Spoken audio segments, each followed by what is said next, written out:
Assalamualaikum warahmatullahi wabarakatuh. Hadis kali ini lumayan panjang, namun tetap saya baca. Insya Allah ada keberkahan sendiri. Saya yang baca, saudara yang mendengarkan. Ingat, kita baca teks asli hadisnya, pasti ada kebaikan dan keberkahan tersendiri. Saya baca, saudara dengarkan. Bismillahirrahmanirrahim.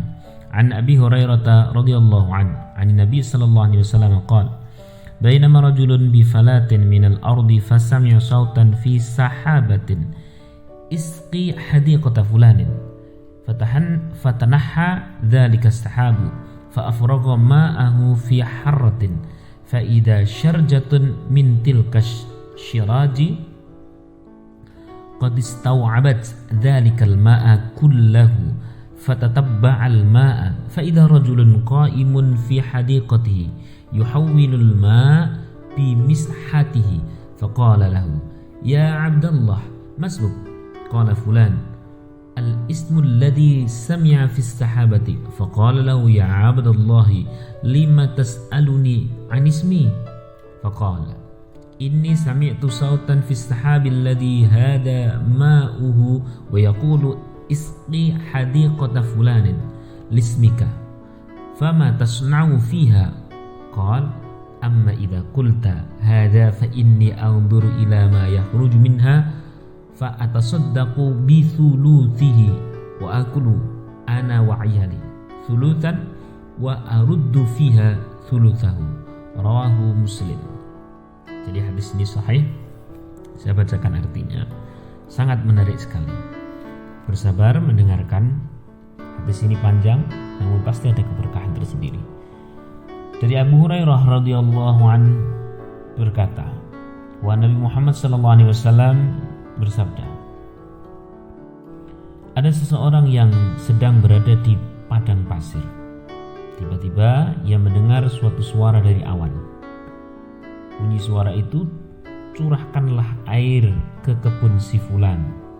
Maka bergeraklah awan tersebut kemudian mencurahkan hujannya di suatu tanah yang keras. Lalu salah satu tumpukan dari tumpukan bebatuan itu telah menampung air tersebut sehingga air mengalir ke suatu arah. Ternyata di sana ada seorang lelaki yang berdiri di tengah kebunnya yang sedang memindahkan air tersebut ke kebunnya. Dia bertanya kepada orang tersebut, "Wahai hamba Allah, siapakah namamu?" Orang itu menjawab, "Fulan." Itu nama yang sebagaimana terdengar dari awan. Lalu orang itu berkata, "Wahai hamba Allah, mengapa kamu menanyakan namaku?" Ini balik bertanya ya. Ia menjawab, "Sesungguhnya aku telah mendengar suara dari awan yang mencurahkan air ini terdengar, curahkan air ke kebun si fulan, yaitu namamu. Maka apakah sebenarnya amalanmu sehingga mencapai derajat demikian?" Ia berkata, "Oh begitu. Karena kamu telah mengatakan hal ini, aku terpaksa menerangkan bahwa dari hasil kebun ini sepertiga bagian langsung kusedekahkan di jalan Allah dan sepertiganya untuk aku gunakan dan keluargaku. Aku gunakan untukku dan keluargaku dan sepertiga lagi untuk keperluan kebun ini." Hadis riwayat Imam Muslim. Saya terangkan lebih simpel. Jadi pada intinya ada seorang yang dia itu mendapatkan satu suara dari awan bahwa awan itu akan menghujani sebuah kebun milik si fulan yang disebutkan. Begitu sampai sana, orang tersebut ternyata sudah langsung tahu namanya. Orang yang dituju itu langsung berkata, "Kenapa engkau tahu namaku?" "Aku diberi kabar oleh awan akan menghujani kebunmu, maka aku tahu itu. Yang aku tanyakan adalah, kenapa engkau bisa sedemikian rupa? Bukankah sulit sekali untuk mendapatkan hujan kalau ditambahi? Bukankah ini hujan itu sulit? Kenapa engkau seolah teristimewakan? Hujan itu spesial untuk kebunmu. Memang ada apa?" Kurang lebih begitulah. Spesial untuk kebun. Memang ada apa?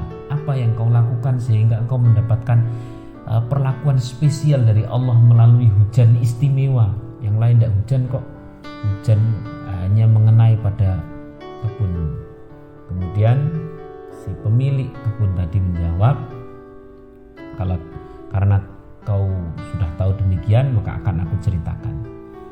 hasil dari kebun ini kubagi menjadi 3. Yang sepertiga pertama langsung kusedekahkan di jalan Allah, yang sepertiga kedua aku makan sendiri bersama keluarga, dan yang sepertiga aku kembalikan lagi ke kebun. Kalau bahasa sekarang buat muter lagi lah gitu. Tentu ini adalah satu kisah yang bisa kemudian kita kiaskan, kita analogkan ke profesi-profesi lain. Misalkan kita pengusaha, misalkan kita karyawan dan sebagainya, nanti akan ada perlakuan istimewa dari Allah Subhanahu wa taala untuk rezeki kita. Dalam bahasa simpelnya, analog yang paling simpel, Allah Subhanahu wa taala itu sangat adil dalam membagi rezeki. Keadilannya, kalau boleh saya analogkan, adalah seperti traffic light, lampu bangjo itu loh. Lampu bangjo itu kita nih kalau lewat kan ada saatnya merah dan ada saatnya hijau. Saat hijau kita boleh jalan, nah saat merah ya memang kita harus berhenti. Kenapa? Ya biar orang lain lewat lah. Itulah keadilan. Kalau semua misalkan orang itu minta hujan, ya tentu yang kasihan siapa? Tukang bakul es gitu. Lah kalau semua orang minta panas, yang kasihan siapa? Ya orang-orang yang pada tanduran. Alhasil dibagi-bagi oleh Allah. Terkadang dagangan kita laris, terkadang yang laris tetangga kita. Kenapa? Oh ternyata tetangga kita yang lagi membutuhkan untuk hal yang paling urgent. Nah, kita ini biasa-biasa saja, tapi besok lagi kita yang laris. Jadi persis seperti traffic light, ya gantian lah, begitulah bahasa yang paling kepenak. Pertanyaannya, kendaraan apakah yang walaupun sudah jelas itu jatahnya merah tapi tetap boleh jalan? Kira-kira kendaraan apa? Saudara jawab apa? Ambulan, oke. Terus kemudian pemadam kebakaran. Siapa lagi? Ya pokoknya kira-kira adalah kendaraan-kendaraan yang tidak hanya memikirkan membawa kepentingan sendiri, tapi kendaraan yang dia membawai kepentingan banyak orang, kepentingan umat, kepentingan ya pokoknya kepentingan banyak orang lah. Maka walaupun merah tetap boleh jalan, tetap spesial dan bahkan dipersilahkan jalan. Maksud gak? Ya gitulah.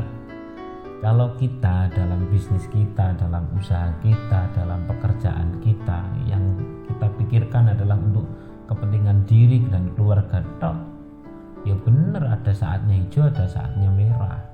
Tapi kalau kita pengen merah saja tetap boleh jalan, ada saja rezekinya, malah dispesialkan oleh Allah sebagaimana hadis ini, tentu saja jangan hanya untuk diri kita sendiri. Ibarat pemadam kebakaran atau ambulan tadi itu, karena itu untuk kepentingan banyak orang, walaupun jatahnya merah tetap boleh jalan. Persis seperti dalam hadis ini, walaupun misalkan itu lagi kemarau tapi tetap dispesialkan hujannya oleh Allah untuk kebun tersebut. Kurang lebih begitu ya. Jadi kalau kita pengen dalam kondisi lampu rezeki kita merah tetap boleh jalan, caranya bagaimana? Caranya adalah rezeki yang kita cari bukan untuk kepentingan diri dan keluarga tok, tapi ada kepentingan sabilillah, kepentingan ya pokoknya buat sedekah, buat kepentingan banyak orang lah. Insya Allah nanti walaupun kayaknya kita dalam kondisi rezeki kita merah alias seret, tapi Allah memperjalankan, memperlancarkan rezeki kita. Bahkan bukan hanya rezeki, segala urusan kita menjadi lancar bila yang kita bawai bukan hanya kepentingan diri dan keluarga, namun sebanyak mungkin orang. Insya Allah mau hijau mau merah tetap dilancarkan oleh Allah. Demikian, semoga bermanfaat. Matur nuwun, terima kasih. Kita lanjutkan di hadis berikutnya besok insya Allah dengan kisah berikutnya pula. Saya mohon maaf apabila ada kekeliruan dan kesalahan. Assalamualaikum warahmatullahi wabarakatuh.